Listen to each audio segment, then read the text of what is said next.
Nazywam się Jacek Kszczot, jestem prezesem Polskiego Towarzystwa Artystyczno-Kulturalnego w Bradford w Wielkiej Brytanii.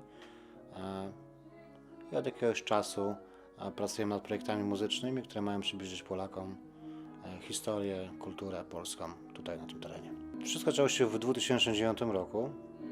Ja generalnie do Anglii przyjechałem w 2006 i po 3 latach stwierdziliśmy z przyjaciółmi, że jest potrzeba zorganizowania dla młodych Polaków, dla młodej emigracji Polaków miejsca i jakiejś grupy, która by promowała polską kulturę, polską historię, polską muzykę. I tak to się zaczęło wszystko. Gdzie dziewczęta z tamtych lat, jak te kwiaty.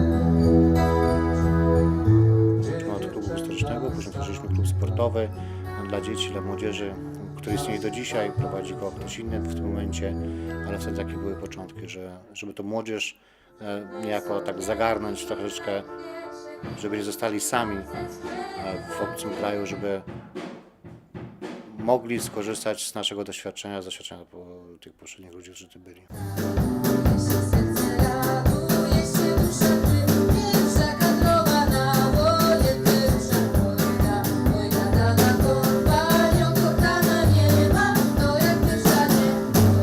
Hi, my name is Gabriela Proszowska and I am a singer at the Polish Arts and Culture Association.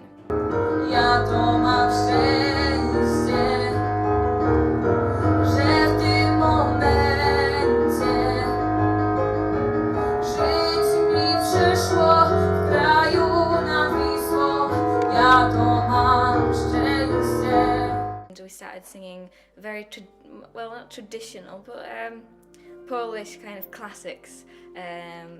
It was just because we wanted to keep that culture like part of us, and it was something that we all love to do. But first we would organise once a year. We did like the classics, Polish classics, but now because we've become this club, we organise parties, we do like the main events like Christmas. So I'd say 3 concerts throughout the year, and then parties like for Valentine's Day. We want to bring the Polish culture and Polish society together. Kochany, kochany, lecą z drzewa jak jony kasztany, wprost pod stopy pań roześmianych, jak rudy lecą grać. Poland, we celebrate how we gained our independence back in 1918. So we're preparing a concert just to remember all the Polish history, because it's been a crazy ride, to be fair, from the very beginning. So we have songs reaching back a long time, and then a lot about World War I, World War II, and even all the kind of the communist time that in Poland. So we wanted to remember that whole time and bring that history to life, kind of, yeah.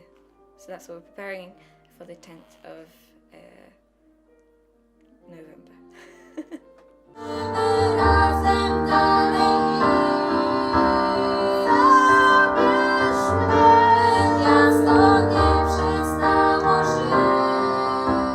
I love Poland for its beauty, for it's